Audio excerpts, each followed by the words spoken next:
Can I? Can I? Can I? Can I see it through? Hello and welcome to Seeing It Through. I am Anastacia. Now, the intended purpose of Seeing It Through is really just me navigating life, grief, loss, love, and everything else through, right? I first want to say a huge thank you to everyone for their engagement, their support, their love on the first episode.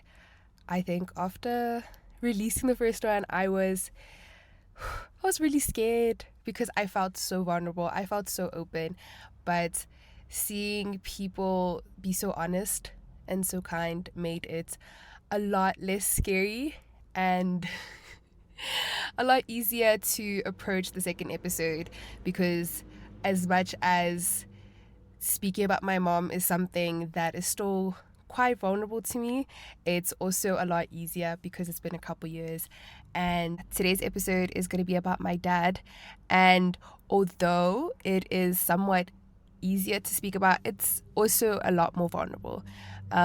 This is intended to be released on his 1 year anniversary of us formally losing him, real life losing him.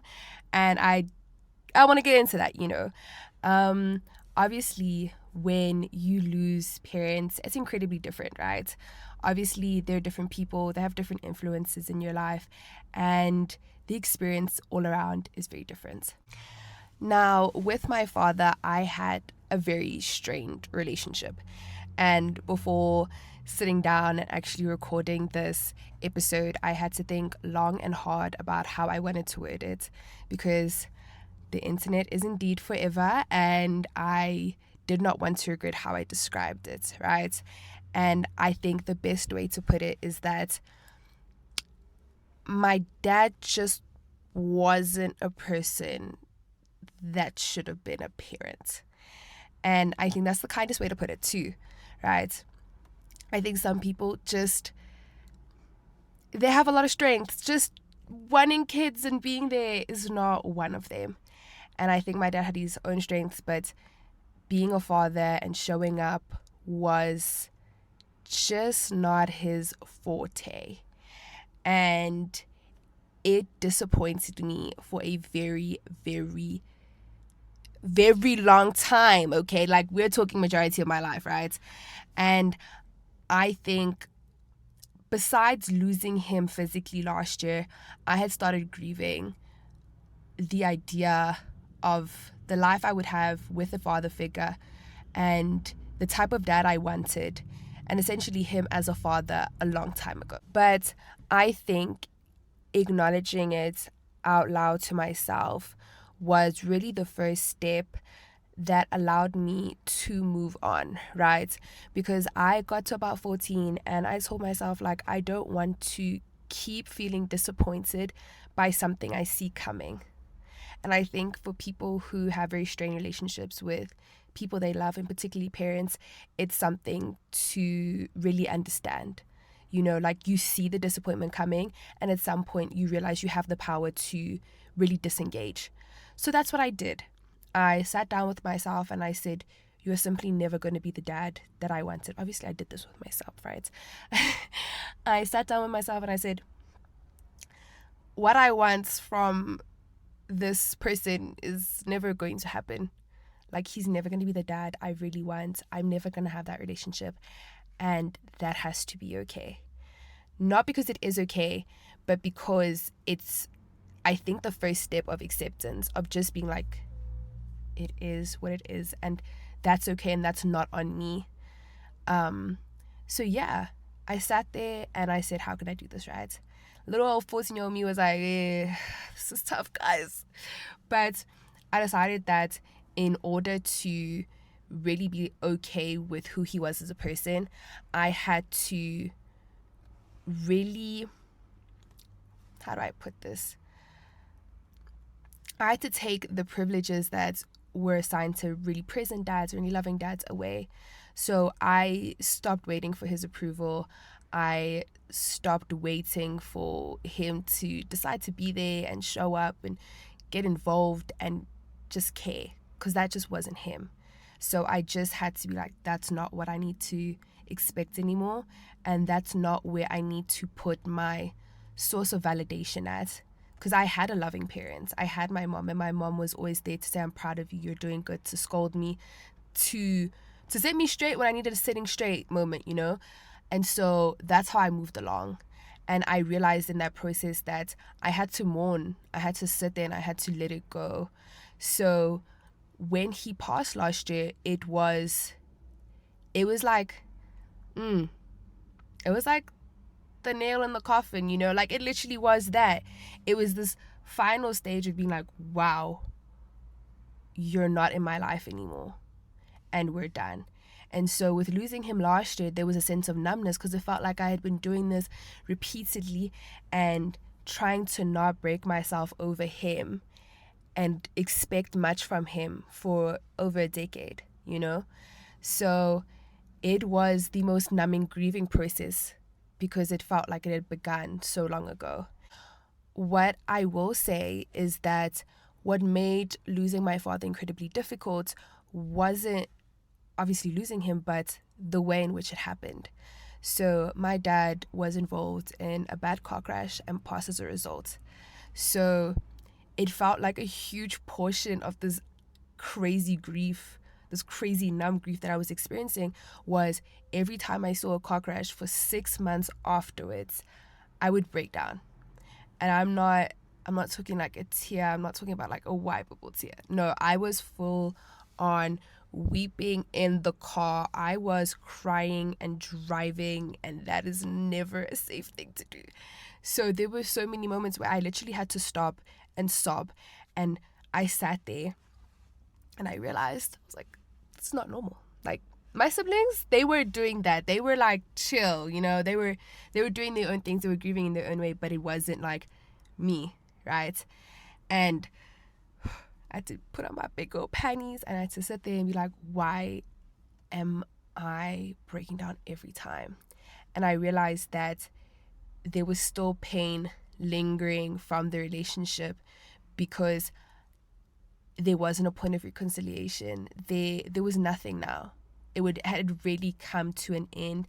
And all of that, I suppose, innate care and affection that I had for my father was still sitting there, and it was hard to come to terms with, especially when it was such a traumatic experience.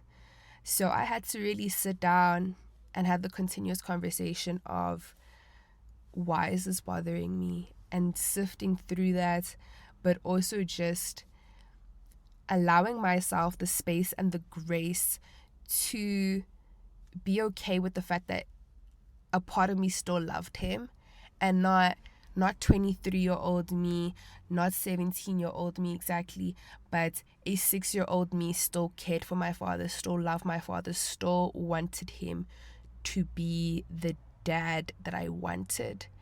And so it was reconciling with that version of myself and allowing her the space and, like I said, the grace to feel that.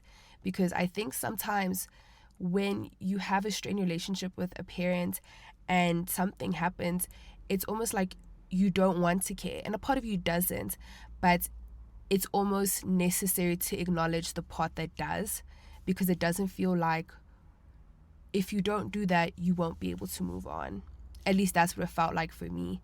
So it was an insane journey to get to the point of acknowledging that I had to let go, but I also had to give the space to be okay that some part of me would always have care for him and have an affection towards him.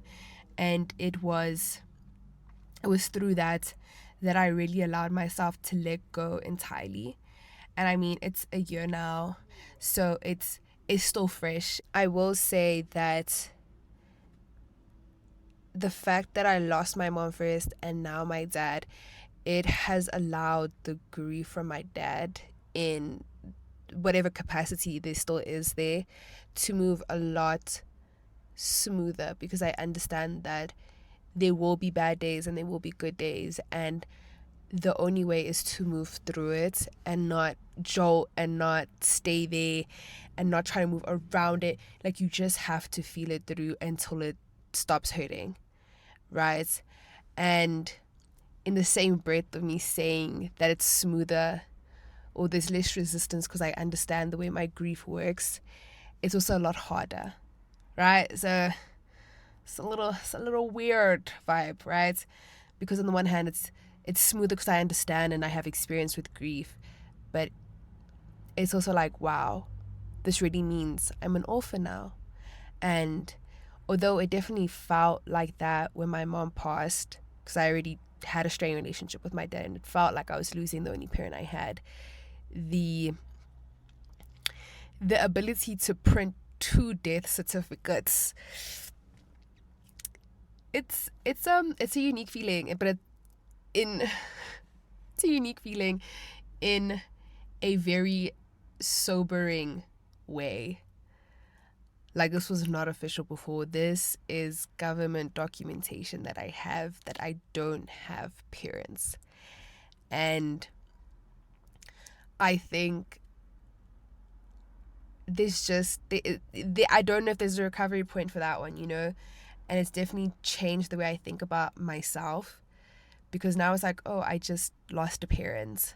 I technically do still have one in whatever capacity that holds, right? Even if it's just the fact that that's the guy that was involved in making me. But once both of them are gone, it feels a lot weirder. It feels like, whoa, like it's really, really real. And so even that was a whole journey to take in the past year of sitting with myself, I mean, and being like, how does this feel? And sitting with those emotions, because one day it's like, whoa, this is just a thing, right?